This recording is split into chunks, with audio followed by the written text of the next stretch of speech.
What is up, Team E26? How are you? By popular demand, this is my pec shoulder, plan.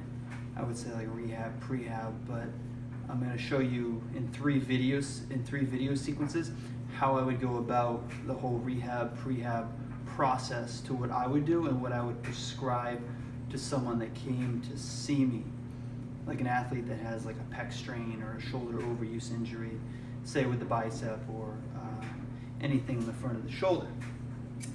Now, if you look at made a little outline here for you, just so it's easier to see what I'm going to do here. So I'm going to talk about this video. I want to talk about the pain reduction phase, which is going to be typically 2 to 10 days. Here we're going to focus on posture and restoring just overall shoulder mobility and getting you out of pain. Okay.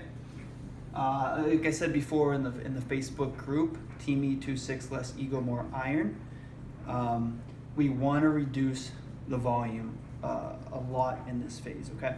So depending on how severe you are, you might have more of a pec strain, or you might have a little tendonitis like me right on the corner here.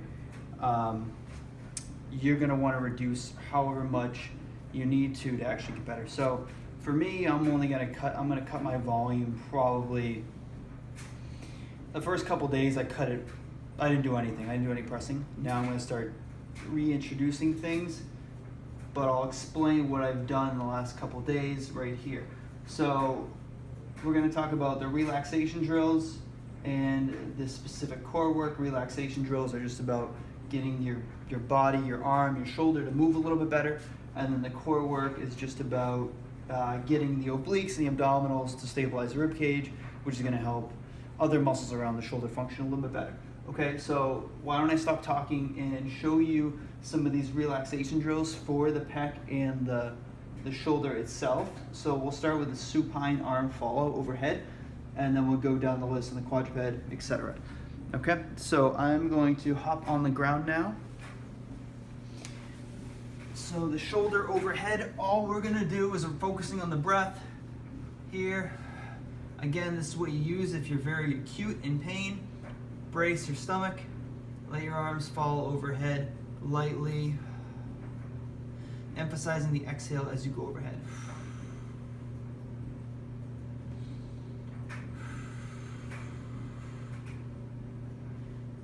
Now you're trying to brace lightly because once you brace lightly, you're stabilizing that rib cage. If you're just flopping out, I'm gonna feel more pain. Like I can feel that shooting through here. Okay, we don't want that. Here, brace, and now I have no pain here. I'll also be able to go farther. The next one is the quadruped hold. That is on all fours. So here, I am just going to be stacked on top of my hands. Again, if you're very severe, this might be just enough to tolerate this position. If you're not as bad like me with just tendonitis, you can come up and do shifts. You can even go slightly elevated off of your knees. And I'm just trying to re-educate my shoulder blades as they move around that rib cage. Okay? By doing that, you're reducing strain and stress on the rest of the shoulder. Okay?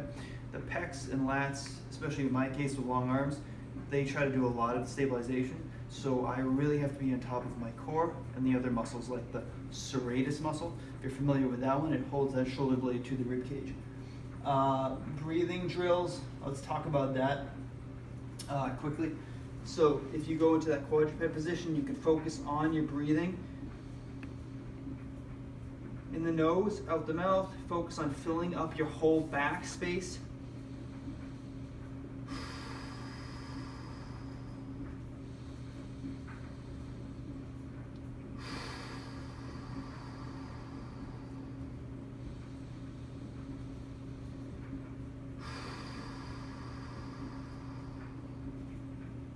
Cool. And then for the standing arm raise, I can just do it right here, kneeling. All you're doing is providing a mobilization to the pec or the tissue that is inflamed. So you're just coming up, raising your arm up, keeping that neutral position, Again, like the one on the ground. Exhale and brace slightly.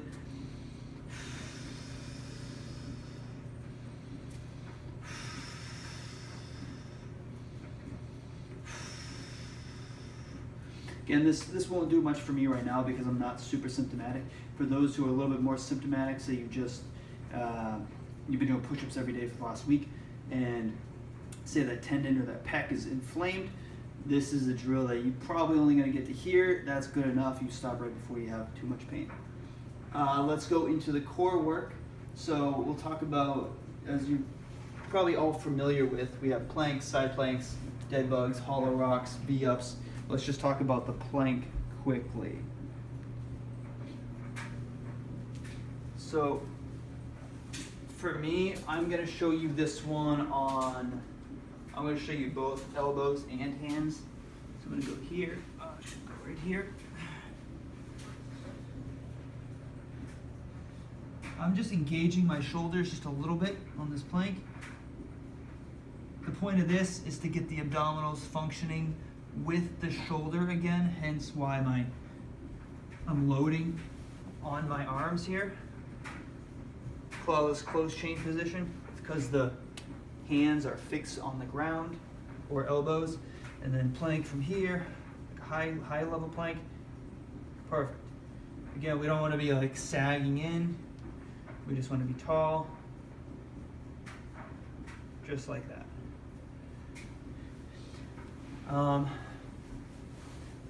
Go to side plank. The point of the side plank, again, close chain position for the shoulder here. Not enough room for my head, but you get the point. Obliques interact with serratus, interacts with shoulder, interacts with pec. I'm not going to explain sets and reps in this video, but if you have any questions, post it on the bottom of the Facebook post or the YouTube video in which you're watching this. Dead bug variations. Let's go right here. So for the dead bug, you know the dead bug is here, opposite arm.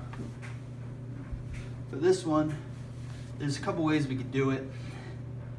I'm going to use the arms up here because I want to get the shoulders functioning again. You can go tap down with the foot, trying to get the core to re-engage. A lot of times with these pec injuries, you get a lot of tone and stress on the back muscles, especially when you're doing a lot of extension-based work, which is a lot of functional training. So I'm talking about anything that comes out here, that throws open the chain, puts a lot of stress on the pec, okay? So here, we're closing that down and we're trying not to extend and fall open. Here, brace, tight. As you can tell, I'm breathing, I'm talking, and I'm braced at the same time. That's what you want, okay? You can also throw in a little fallout if you want. Depending on how symptomatic you are, you might be able to go a little bit farther or not as far, okay? Cut that off wherever you can't go. If it's too painful here, that's perfectly fine. If you need to bend your elbow, that's fine too, okay? You can elbow bend here, keeping it braced. I can already feel my abs working hard. And then, you know, your hollow rocks, again, if I'm here,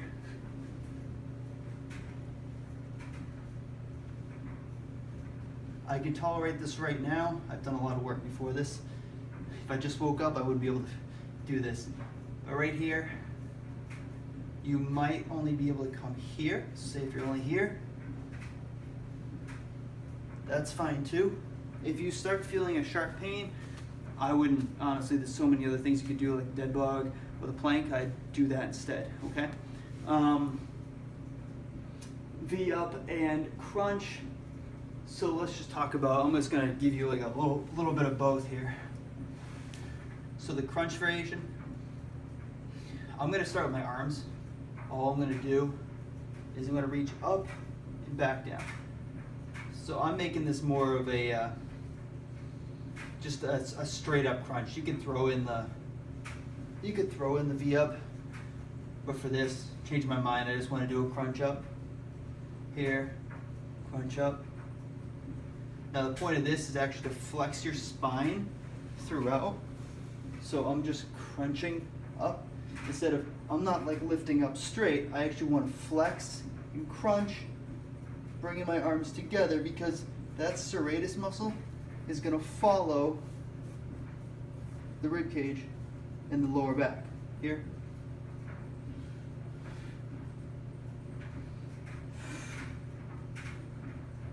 And then if you want, you can bring in the legs in here. So here. Again, with any pec injury, you're probably not going to want to bring it all the way back. Overhead flexion is most likely going to be the one thing you don't really want to do in this position, or pulling it back here. Okay. Cool. So this is the first phase for the pain reduction time frame, which is usually about 2 to 10 days, given that acute inflammatory response. So let me know if you have any questions. Post it on Facebook video, right at the bottom in the comments, or on the YouTube video as well, if you're on YouTube, whatever platform you're watching this on. Of course, it's gonna be YouTube, but just post it there, and I will respond to you guys. If you have any questions about sets and reps for any one of these things, let me know, and I'll outline the times for each thing, just so you're not watching a 20-minute long video that I just made. Thank you guys.